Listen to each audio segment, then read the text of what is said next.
Hi guys, welcome back to the Optane influencers. आज मैं आप लोगों के साथ कुछ इंपॉर्टेंट डेटा के ऊपर बात करने वाला हूं जो बिटकॉइन के आने वाले दिनों में क्या प्राइस रहता है उसको लेकर बहुत ज़्यादा इंपॉर्टेंट है।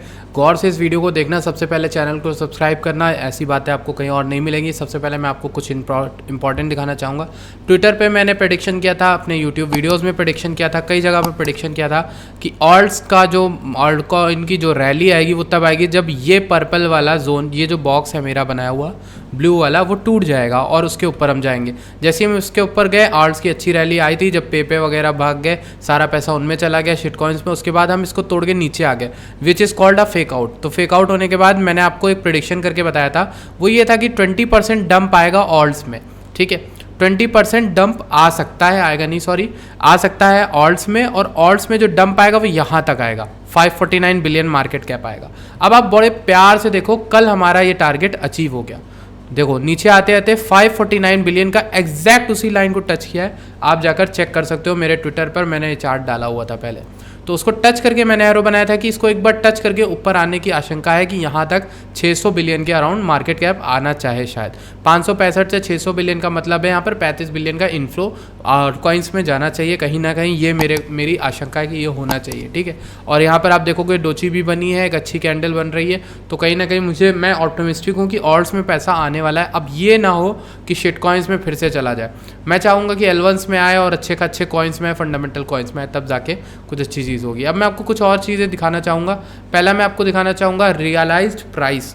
बिटकॉइन का रियलाइज प्राइस का मतलब ये है कि अगर हम मीन निकालें जब से बिटकॉइन बना है तब से लेकर अभी तक एक एवरेज जो निकलता है उसमें रियलाइजेशन क्या है कि प्राइस मतलब देखो ऊपर नीचे जाता रहता है। तो एक एवरेज रियलाइज प्राइस क्या होता है, यहाँ पर आप देखो सेलिंग वगैरह बाइंग के बाद बनता है वो। यहाँ पर इस तरह का पर्पल लाइन बनी हुई है।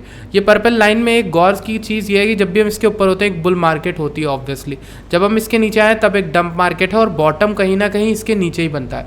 ये बात गौर करना, बॉटम कहीं ना कहीं इसके नीचे ही बनता है। तो यहाँ पर अभी इस समय जो है रियलाइज प्राइस चल रहा है $20,000 के अराउंड। ठीक, अब अगर बॉटम यहाँ से हम नीचे गिरते हैं तो 20,000 के नीचे एक विक दे देंगे। ठीक, वरना यहाँ पर बॉटम होने के संकेत यहाँ पे हमें मिल गए। इस जगह पर आप देखोगे बॉटम कहीं ना कहीं बन गया था। ठीक, तो एक अच्छी चीज़ हमारे लिए हुई। एक और चीज़ मैं देखता हूँ, net realised unrealised profit loss. ठीक, तो अगर अनरियलाइज प्रॉफिट लॉस देखो तो यहाँ पे हमें दिखा रहा है, पीले लाइन में आप देख सकते हो, यहाँ पर दिखा रहा है difference between market cap and realise market cap divided by market cap. ठीक, तो जितना भी मार्केट कैप रियलाइज हो चुका है, ठीक है, तो आप देखोगे यहाँ पर अनरियलाइज लॉस के अंदर आप देखोगे जब मार्केट यहाँ पर नीचे आ गई थी तो अनरियलाइज लॉस जो थे वो लोगों के काफ़ी ज़्यादा थे, क्योंकि वो लोग लॉस में आना शुरू हो गए, उनके ब्रेक इवन से मार्केट नीचे आ गई। एक एवरेज जो प्राइस निकलता है रियलाइज करके वो यहाँ पर पर्पल वाली लाइन है, उससे नीचे आते ही यहाँ पर बॉटम मार्क होता है। और जब भी ऐसा होता है कि बहुत सारे लोग लॉस में हो जाते हैं बिटकॉइन में, तो कहीं ना कहीं बॉटम वहीं पर बनता है। तो ये डेटा बहुत इंपॉर्टेंट होता है हमारे लिए, हमारे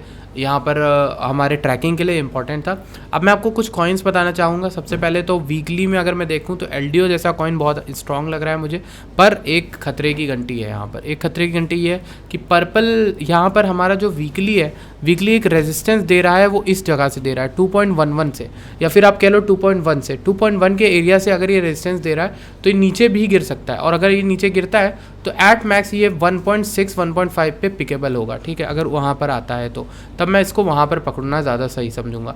बाकी अगर इसको नीचे आना है तो ये 1.8 भी आ सकता है, ये भी एक अच्छा सपोर्ट बना हुआ है।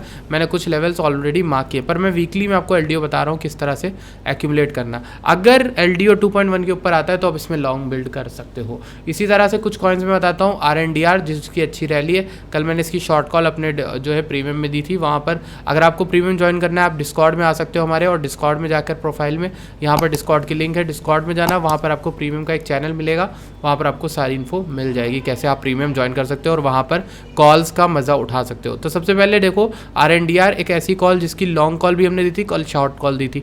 तो जो लॉन्ग है वो यहाँ पर अच्छा खासा परफॉर्म कर रहा है, अगर किसी ने स्पॉट वगैरह में लिया हुआ है। और दूसरा RNDR के साथ मैंने यहाँ पर CFX की भी कॉल दी हुई है, और CFX को अगर हम देखें तो CFX की जो एंट्री जोन है उस जोन के अंदर ही CFX अभी भी है। ठीक, तो इस जोन के अंदर मैंने ये प्लान बनाया है कि इसके अंदर एंट्री लूँगा, स्टॉप लॉस नीचे यहाँ 2693 तक, और टारगेट ऊपर रहेगा मेरा, और ऊपर रहेगा वैसे तो। ठीक है, चाइनीज़ नैरेटिव के अकॉर्डिंग मैं इसको पकड़ रहा हूँ। तो ये कुछ कॉइन्स हैं जिनको मैं यहाँ पर पकड़ने की कोशिश कर रहा हूँ। सोल की अगर बात कर लें तो सोल जो है वो काफ़ी ज़्यादा यहाँ पर मुझे लग रहा है कि 1795 या फिर 16 तो आना ही चाहिए। लेकिन एक अच्छी चीज़ बनी है, डेली में एक कैंडल अच्छी बनी है, विच मीन्स कि हम मिनिमम सोल में 20 तो आ ही रहे हैं। तो आप लॉन्ग और शॉर्ट उस तरीके से कर सकते हो। सुई की बात करें तो सुई टोकन जो है वो यहाँ पर नीचे आ गया, काफ़ी ज़्यादा नीचे एक लोअर लो बना दिया, पर ये एक अच्छी कैंडल बनी है। मुझे लगता है मिनिमम हम लोग 1.05 या 1.1 तक आ सकते हैं, ठीक। तो एक टारगेट सुई में हो सकता है। That is all for today's video. I hope आपको अच्छी लगी। Thank you so much for watching this video. I will see you guys in the next video. Till then bye bye.